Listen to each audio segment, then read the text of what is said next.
history is not in a school curriculum. That's why I decided, no, let me start a Swakopmund museum, which is talking the truth of what really happened here in Swakopmund.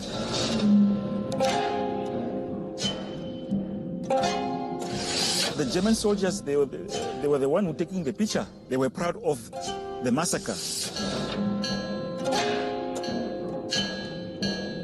This picture, it was taken between 1904 and 1908 in Swakopmund. You can see the sand dunes in the background.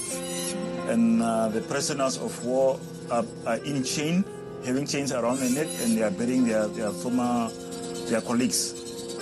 You can even see the showels here. And this one is our heroes, they are in chains.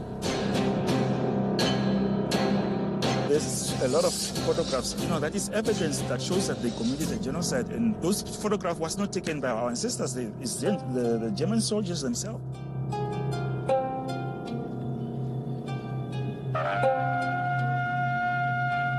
People for the concentration camps that were buried there.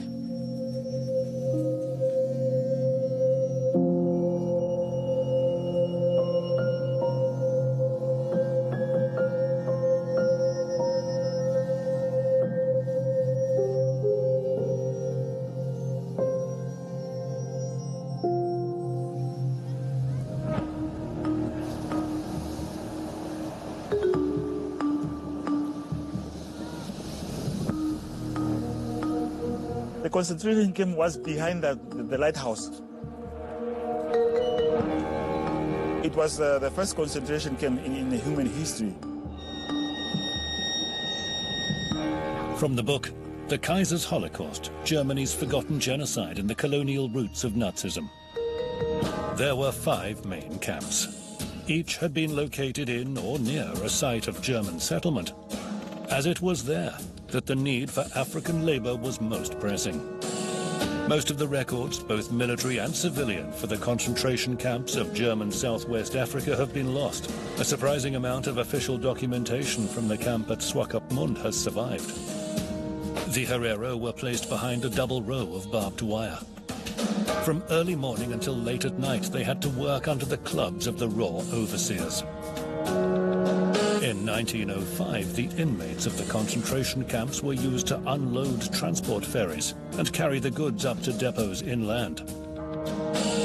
In Swakopmund, Herero women were formed into teams of 8 and, in lieu of oxen, made to pull the wagons.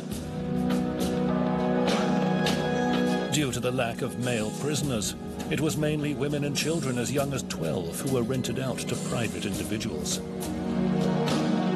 The colonial government introduced formal regulations for the renting out of the prisoners. The army's ration list placed concentration camp prisoners just above mules in order of priorities. The official camp ration was 500 grams of rice or flour per day for a male. Women and children were often given half rations. As neither rice nor flour was known to the Herero, they had no knowledge of how to cook it. The prisoners ate these unfamiliar rations raw, unaware that uncooked, they caused diarrhea.